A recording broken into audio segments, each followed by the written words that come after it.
Hello friends, welcome to Bismi சமையல். இன்றைக்கி நம்மளோட வீடியோவில் பெண்களுக்கு தேவையான புத்தம் புது கிச்சன் டிப்ஸ் தான் பார்க்க போகிறோம். இந்த டிப்ஸ் எல்லாத்தையும் நீங்கள் தெரிஞ்சு வச்சுக்கிட்டிங்கன்னா உங்களோட தினசரி வேலைகள் எந்த டென்ஷனும் இல்லாமல் ரொம்ப சீக்கிரமாக முடிஞ்சிடும். என்னென்ன டிப்ஸ்ன்னு பார்க்குறதுக்கு முன்னாடி நீங்கள் நம்மளோட வீடியோவை இப்போ தான் ஃபஸ்ட் டைம் பார்க்குறீங்கன்னா நம்மளோட பிஸ்மி சமையலுக்கு சப்ஸ்கிரைப் பண்ணுங்கள். பக்கத்தில் இருக்கக்கூடிய பெல் ஐக்கானையும் கிளிக் பண்ணி அதில் ஆல் ஆப்ஷனையும் செலக்ட் பண்ணுங்கள். இப்போ நம்ம ஃபஸ்ட் டிப் என்னங்கிறத பார்க்கலாம். நம்ம வீட்டில் இந்த மாதிரி டேட்ஸ் எல்லாம் வாங்கி வச்சுருப்போம் குழந்தைங்களுக்கு கொடுக்கறதுக்காக. ஆனால் குழந்தைங்க பார்த்திங்கன்னா இந்த டேட்ஸை சாப்பிடவே மாட்டாங்க. நம்ம ரொம்ப கம்பல் பண்ணி கொடுக்குற மாதிரி தான் இருக்கும். இந்த மாதிரி டேட்ஸ் எல்லாம் நம்ம வந்து சாப்பிடாம ரொம்ப நாளைக்கு அப்படியே இருக்கிறதுனால இதில் என்ன ஆகும்னா, இந்த டேட்ஸில் குட்டி குட்டி புழு வண்டெல்லாம் வர ஆரம்பிச்சிடும்.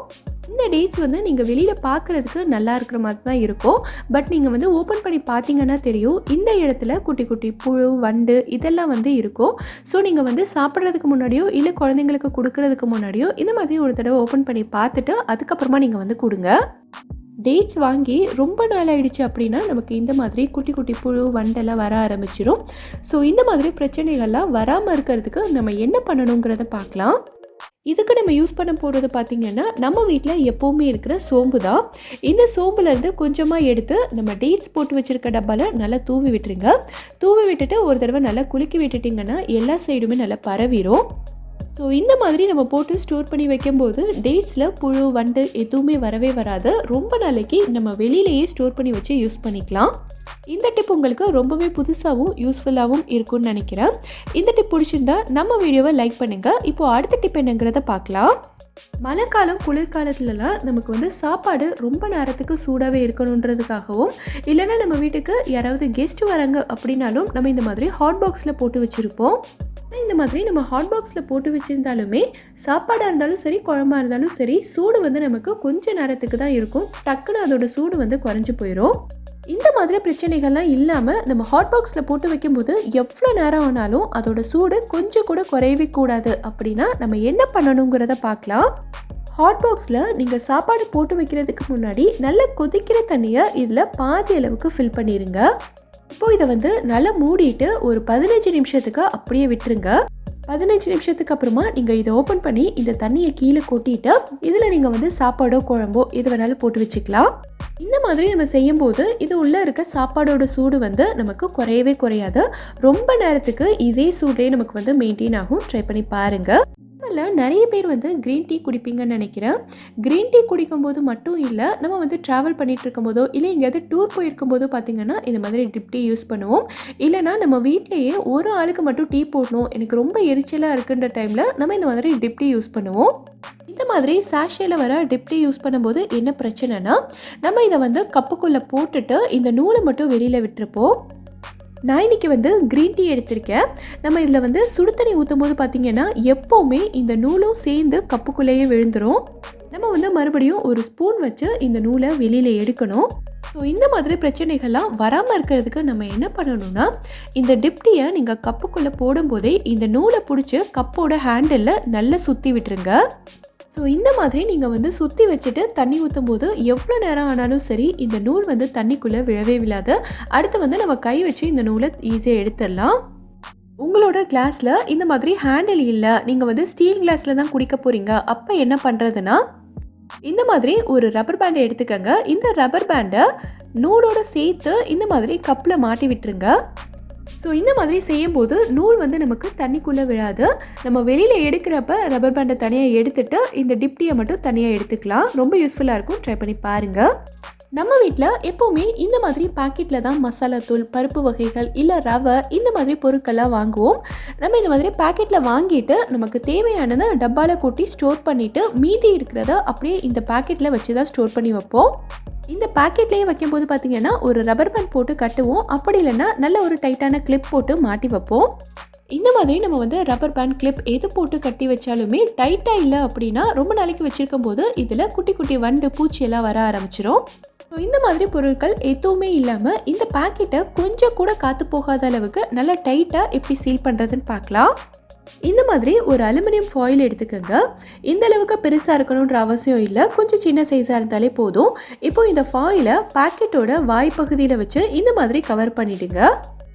இப்போது ஒரு அயர்ன் பாக்ஸை லைட்டாக சூடு பண்ணிவிட்டு இந்த ஃபாயில் மேலே வச்சு லைட்டாக தேய்ச்சிங்கனாலே போதும். பேக்கெட் வந்து நல்லா ஒட்டிக்கும். அயர்ன் பாக்ஸ் வந்து ரொம்ப சூடாக இருக்கக்கூடாது, லைட்டாக சூடாக இருந்தால் போதும். இப்போது இந்த ஃபாயிலை மட்டும் நம்ம தனியாக எடுத்துடலாம். இப்போ பாருங்கள், இந்த பேக்கெட் வந்து நல்லா சீல் ஆகிடுச்சு. இதுலேருந்து மசாலா நமக்கு கொஞ்சம் கூட வெளியில் வரவே வராது. அடுத்து நீங்கள் யூஸ் பண்ணும்போது இதை வந்து மறுபடியும் கட் பண்ணிவிட்டு மசாலாவை கொட்டிக்கலாம். ட்ரை பண்ணி பாருங்கள். இப்போ அடுத்த டிப் என்னங்கிறத பார்க்கலாம். நிறைய பேருக்கு உடச்சி ஊற்றுன முட்டை குழம்பு வந்து ரொம்ப பிடிக்கும். முட்டையை வந்து நம்ம அவிச்சிட்டு குழம்புல சேர்க்குறத விட இந்த மாதிரி உடச்சி ஊற்றணுன்னா அதோட மசாலா ஃப்ளேவர்ஸ் எல்லாமே முட்டையில் நல்லா இறங்கி ரொம்ப டேஸ்ட்டாக இருக்கும். ஆனால் இந்த மாதிரி முட்டை குழம்புலலாம் நம்ம முட்டையை உடச்சி ஊற்றும் போது டக்குன்னு வித்தின் செகண்ட் ஊற்றிடணும். அப்போ தான் முட்டை வந்து நமக்கு முழுசாக இருக்கும். நம்ம வந்து டைம் எடுத்து ஊற்றணுன்னா முட்டை வந்து அங்கங்கே பிரிஞ்சு போயிடும். அப்புறம் நமக்கு வந்து பார்க்குறதுக்கே நல்லா இருக்காது. இந்த மாதிரி செய்கிறதெல்லாம் பிகினர்ஸ்க்கு வந்து ரொம்பவே கஷ்டமாக இருக்கும். ஸோ இதுக்கு ஒரு சூப்பரான ஐடியா இருக்குது. முட்டையை நீங்கள் வந்து டைரெக்டாக குழம்புல உடச்சி ஊற்றாமல் முன்னாடியே இந்த மாதிரி ஒரு பவுலில் உடச்சி வச்சுக்கோங்க. இந்த மாதிரி நம்ம முன்னாடியே வந்து பவுலில் உடச்சி வச்சுக்கிட்டோன்னா குழம்பு வந்து நல்லா கொதிச்சுட்டு இருக்கும்போது நம்ம இந்த முட்டையை எடுத்து டக்குன்னு குழம்புல ஊற்றிடலாம். நமக்கு வந்து டைம் எடுக்காது. ஸோ நமக்கு முட்டையும் வந்து பிரிஞ்சு போகாது, நல்லா முழுசாகவே இருக்கும். ஒரு 2 நிமிஷத்துக்கு மூடி போட்டு நல்லா குக் பண்ணிவிட்டு நீங்கள் வந்து இன்னொரு பக்கத்துக்கு திருப்பி விட்டுக்கலாம். ட்ரை பண்ணி பாருங்கள். மழை காலத்துலலாம் பார்த்திங்கன்னா நமக்கு சுகரில் வந்து நிறைய எறும்பு வரும். அது மட்டும் இல்லாமல் சுகரில் ஒரு மாதிரி தண்ணி விட்டு கெட்டியாக ஆன மாதிரி இருக்கும். ஸோ இந்த மாதிரி பிரச்சனைகள்லாம் வராமல் இருக்கிறதுக்கு நம்ம என்ன பண்ணணுங்கிறத பார்க்கலாம். நான் முன்னாடியே இன்னொரு வீடியோவில் சொல்லியிருந்தேன், சுகரில் வந்து எறும்பு வராமல் இருக்கிறதுக்கு நீங்கள் சுகர் போட்டு வச்சுருக்க டப்பாவில் இந்த மாதிரி கூடவே ஒரு 4-5 கிராம்பையும் சேர்த்து போட்டு வச்சுருங்க அப்படின்னு. இந்த கிராம்போட வாசனைக்கு பார்த்திங்கன்னா எறும்பு சுத்தமாக வரவே வராது. இது நான் ஏற்கனவே போட்டு வச்சுருந்தது. இப்போ சுகர் வந்து காலி ஆகிடுச்சு, நான் மறுபடியும் கொட்டிக்கிறேன். மழை காலத்தில் இந்த சுகர்லாம் ஒரு மாதிரி தண்ணி விட்ட மாதிரி ஆயிடுதுல. ஸோ அதுக்கு என்ன பண்ணணுங்கிறத நம்ம பார்க்கலாம். இந்த மாதிரி ஒரு டிஷ்யூ எடுத்துக்கோங்க. இந்த மாதிரி டிஷ்யூ உங்ககிட்ட இல்லைன்னா பரவாயில்ல, உங்கள் வீட்டில் இருக்கிற ஏதாவது ஒரு எழுதாத வெள்ளை பேப்பர் எடுத்துக்கோங்க. இந்த டிஷ்யூவை டப்பாக்கு மேலே வச்சுட்டு நம்ம மூடி போட்டுக்கலாம். உங்களுக்கு வேணும்னா நீங்கள் வந்து இந்த டப்பாவோட அடியிலையும் ஒரு டிஷ்யூ பேப்பர் வச்சுட்டு அதுக்கு மேலே சுகர் கொட்டிக்கலாம். இந்த மாதிரி நம்ம செய்யும்போது டப்பாவில் ஈரப்பதம் இருக்கவே இருக்காது. அப்படியே ஏதாவது ஈரப்பதம் இருந்தாலும் இந்த டிஷ்யூ எல்லாத்தையுமே அப்சர்வ் பண்ணிடும். ஒவ்வொரு தடவை நம்ம டப்பாவை ஓப்பன் பண்ணும்போதும் இந்த டிஷ்யூவை வேறு தனியாக எடுக்கணுமே, இது எக்ஸ்ட்ரா வேலையாக இருக்கேன்னு யோசிக்காதீங்க. டிஷ்யூ வந்து இந்த டப்பாவோட மூடியில் நல்லா ஃபிக்ஸ் ஆயிரும். நீங்கள் திறந்து மூடும்போது எந்த டிஸ்டர்பன்ஸும் இருக்காது, ஈஸியாக செய்யலாம். ட்ரை பண்ணி பாருங்கள். அடுத்து இந்த டிப் வந்து நம்மள நிறைய பேருக்கு ரொம்பவே யூஸ்ஃபுல்லாக இருக்கும்னு நினைக்கிறேன். நம்ம வீட்டில் சிக்கன் மீன் எல்லாம் பொரிச்சிட்டு அந்த பேன் பார்த்திங்கன்னா இந்த மாதிரி ரொம்ப எண்ணெயாக இருக்கும். இதை வந்து நம்ம ஸ்க்ரப்பர் வச்சு க்ளீன் பண்ணும்போது அந்த ஸ்க்ரப்பர்லையும் இதே எண்ணெய் பிசுக்கு ஒட்டிக்கும். அடுத்தடுத்து நம்ம பாத்திரம் கழுவும் போது இந்த ஸ்க்ரப்பர்லேயும் சரி அந்த பாத்திரத்துலேயும் சரி நமக்கு இந்த மீன் பொரிச்ச இல்லை சிக்கனோட ஸ்மெல் தான் வந்துக்கிட்டே இருக்கும். ஸோ அந்த மாதிரி எதுவுமே ஆகாமல் இந்த எண்ணெயை ஈஸியாக க்ளீன் பண்ணுறதுக்கு என்ன பண்ணலாங்கிறத நம்ம பார்க்கலாம். இப்போது இந்த பேனில் 1 டீஸ்பூன் அளவுக்கு கோதுமை மாவு எடுத்து இது ஃபுல்லாகவே தூவி விட்டுருங்க. கோதுமை மாவு இல்லை மைதா எது வேணாலும் நீங்கள் சேர்த்துக்கலாம். சேர்த்துட்டு இந்த மாதிரி ஒரு டிஷ்யூ வச்சு இதை ஃபுல்லாக தொடச்சி விட்டுருங்க. நம்ம சேர்த்த மாவு வந்து இதில் இருக்க எண்ணெய் எல்லாத்தையுமே நல்லா அப்சர்வ் பண்ணிடும். ஸோ இதை வந்து நம்ம டிஷ்யூ வச்சு தொடச்சி எடுக்கும்போது பார்த்திங்கன்னா இந்த எண்ணெய் எல்லாமே நம்ம டிஷ்யூலேயே வந்துடும். இதுக்கப்புறமா இந்த பேனை நம்ம எப்பவும் போல் டிஷ்வாஷர் போட்டு கழுவி எடுத்துக்கலாம். நம்ம ஸ்க்ரப்பர்லேயோ இல்லைனா இந்த சிங்க்லேயோ எண்ணெய் பிசுக்கு கொஞ்சம் கூட இருக்காது. ரொம்ப ஈஸியாக கழுவி எடுத்துட்டோம். இந்த டிப்பை நீங்களும் ட்ரை பண்ணி பாருங்கள். நம்ம ட்ரெஸ்ஸில் இந்த மாதிரி எண்ணெய் கொட்டிருச்சுன்னா நம்ம எவ்வளோ தான் டிட்டர்ஜென்ட் போட்டு துவைச்சாலும் இந்த கரை வந்து போகவே போகாது. இந்த கரை நம்ம ட்ரெஸ்ஸில் இருந்துக்கிட்டே தான் இருக்கும். ஸோ ஒரு ஈஸியான மெத்தடில் கொஞ்சம் கூட சிரமமே இல்லாமல் டக்குன்னு இந்த கரையை எப்படி ரிமூவ் பண்ணுறதை நம்ம பார்க்கலாம். எண்ணெய் கொட்டின உடனேயே அந்த இடத்துல நம்ம வீட்டில் எப்போவுமே இருக்க டால்கம் பவுடர், அதாவது நம்ம எப்போவுமே யூஸ் பண்ணிட்டு போல் முகத்துக்கு போடுற பவுடர், அதை எடுத்து அந்த எண்ணெய் கரை மேலே அப்படியே கொட்டிடலாம். முகத்துக்கு போடுற பவுடரை இதில் போட்டுக்கலாம். அப்படி இல்லைனா இதுக்கு பதிலாக உங்கள் வீட்டில் கார்ன்ஃப்ளவர் இருந்துச்சுன்னா, அதாவது சோள மாவு இருந்துச்சுன்னா அதையே கூட நீங்கள் போட்டுக்கலாம். ஒரு 5 நிமிஷத்துக்கு இதை அப்படியே விட்டுருங்க.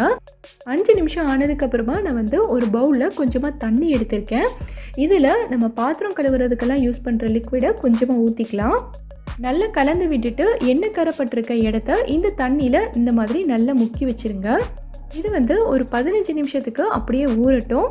15 நிமிஷத்துக்கு அப்புறமா இதை எடுத்து கையாலேயே இந்த மாதிரி நல்லா கசக்கி விட்டுருங்க.